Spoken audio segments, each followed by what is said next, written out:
بسم اللہ الرحمن الرحیم۔ ناظرین، بیدار سرمدی آپ سے مخاطب ہے۔ فیصلہ آ گیا۔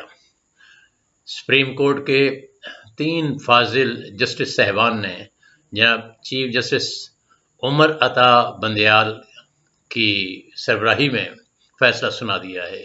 اس بینچ میں دوسرے 2 ممبر جسٹس منیب اختر اور جسٹس اعجاز الحسن صاحب شامل تھے۔ فیصلہ آیا وہی جس کی توقع کی جا رہی تھی۔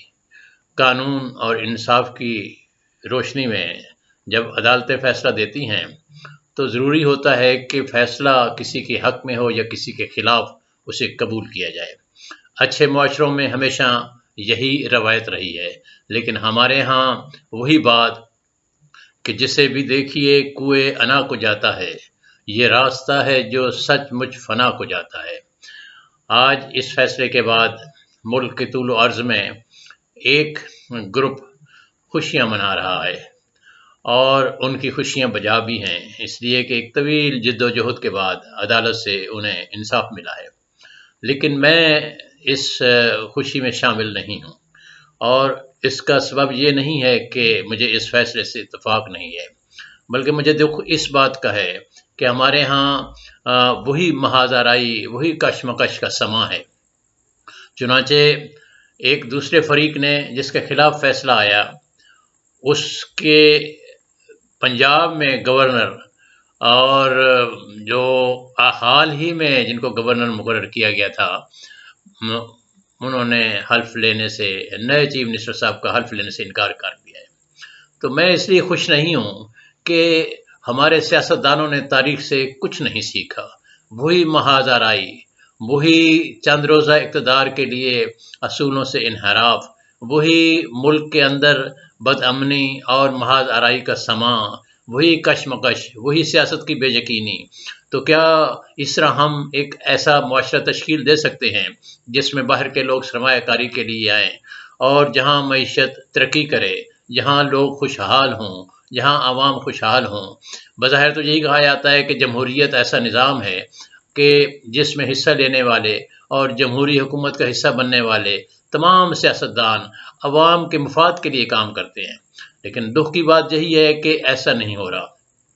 اب لگتا ایسے ہے کہ محاذ آرائی ایک بار پھر عروج پہ پہنچے گی، اور میں نہ مانوں والا رویہ نہ جانے ہمیں کیا کیا منظر دکھائے۔ ایک منظر تو آج سامنے آیا، ایک منظر کر سامنے آئے گا، جس کا آغاز گورنر کی طرف سے عدالت عظمیٰ کے فیصلے کے باوجود نئے چیف منسٹر پنجاب محترم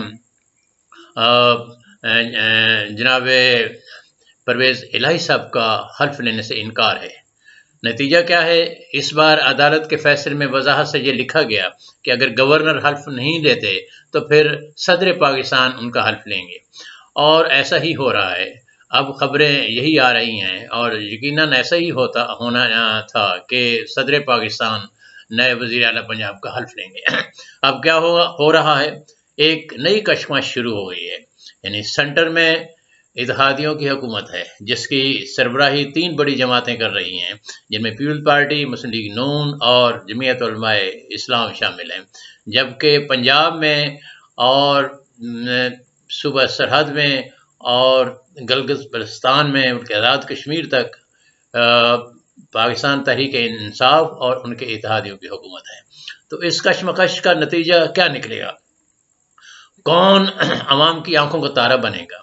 انتخابات سر پر ہیں، 2 مہینے، 4 مہینے، 6 مہینے، میکسیمم 1 سال ہوگا۔ 1 سال کے بعد پھر تمام سیاستدانوں نے قوم کے پاس جانا ہے۔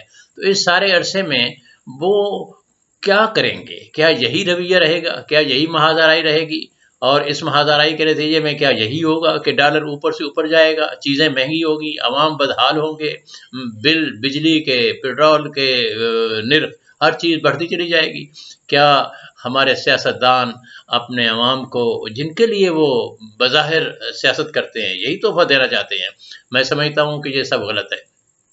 عدالت عظمیٰ نے جب پاکستان تحریک انصاف کے خلاف فیصلہ دیا تھا تو انہوں نے ایسی اتنی محاذ آرائی نہیں کی تھی، اور بلکہ یہی ایک یعنی منظر بار بار سامنے لایا جاتا ہے کہ وزیر اعظم نے ڈائری اٹھائی اور وزیر اعظم ہاؤس سے چلے گئے۔ اب جو کشمکش ہے یہ کچھ اور طرح کی لگ رہی ہے۔ اب ایسا لگتا ہے کہ مسلم لیگ نون جو ہے وہ محاذ آرائی کی سیاست کے ذریعے آگے بڑھنا چاہتی ہے۔ میں سمجھتا ہوں کہ یہ ماضی نہیں ہے۔ ماضی میں یقیناً پیپلز پارٹی کے مقابلے میں مسلم لیگ نون نے محاذ آرائی کی سیاست کی تھی، تو اس وقت سندھ اور پنجاب کے شاونزم کو ابھارا گیا تھا۔ اب کس کو ابھارا جائے گا؟ اب تو ایسا نہیں ہے۔ تحریک انصاف تو چاروں صوبوں میں موجود ہے، ہر طرف موجود ہے، تو اب محاذ آرائی کس کے خلاف ہوگی؟ کیا عدلیہ کے خلاف محاذ آرائی کر کے لوگوں کا دل جیتا جائے گا؟ کیا آرمی کے خلاف محاذ آرائی کر کے لوگوں کا دل جیتا جا سکے گا؟ نہیں، ایسا نہیں ہوگا۔ میں ابھی یہی ریکویسٹ کروں گا تمام اپنے سیاستدانوں سے، جو جیتنے والے ہیں، جو ہارنے والے ہیں، خدا کے لیے اس محاذ آرائی کو ختم کریں۔ اگر آپ لوگوں کے دل جیتنا چاہتے ہیں تو اس محاذ آرائی کو ختم کریں۔ آپ جب لوگوں کو مشتعل کریں گے تو ظاہر ہے عام آدمی تمام معاملات کی گہرائی تک نہیں جانتا، وہ مشتعل ہوتا ہے، میدان میں آ جاتا ہے۔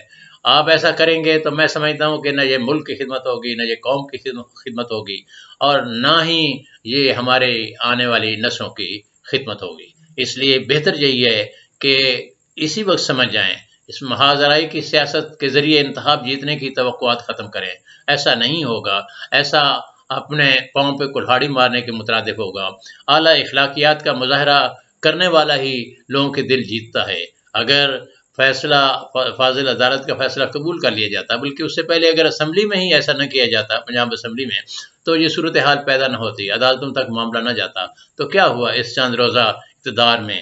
مجھے آخر میں یاد آتا ہے ہمارے بہت ہی کلاسک شاعر سید ولی محمد نذیر اکبر آبادی کے نام سے جو مشہور ہے، ان کی ایک نظم ہے بنجارہ نامہ، اور اس میں بہت سارے بند ہیں، میں صرف ایک بند آخر میں پڑھوں گا۔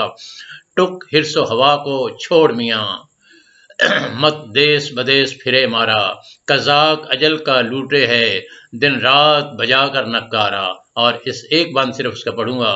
کچھ کام نہ آوے گا تیرے یہ لال زمرد سیم و زر، جب پونجی بات میں بکھرے گی پھر آن بنے گی جان اوپر، نہ کارے نوبت بان نشاں دولت حشمت فوج لشکر، کیا مسند تکیہ ملک مقام، کیا چوکی کرسی تخت چھپر، سب ٹھاٹھ پڑا رہ جاوے گا جب لات چلے گا بنجارا۔ تو ناظرین، معزز ناظرین، میں آپ سے بھی ریکویسٹ کروں گا کہ آپ بھی سیاستدانوں کو اسی طرف مائل کریں اور ان کو توجہ دلائیں۔ اگر انہیں اپنے عوام کا خیال نہیں تو عوام ہی ایسا کر سکتے ہیں کہ وہ اپنے رہنماؤں کو سیدھے رستے پر لائیں۔ شکریہ۔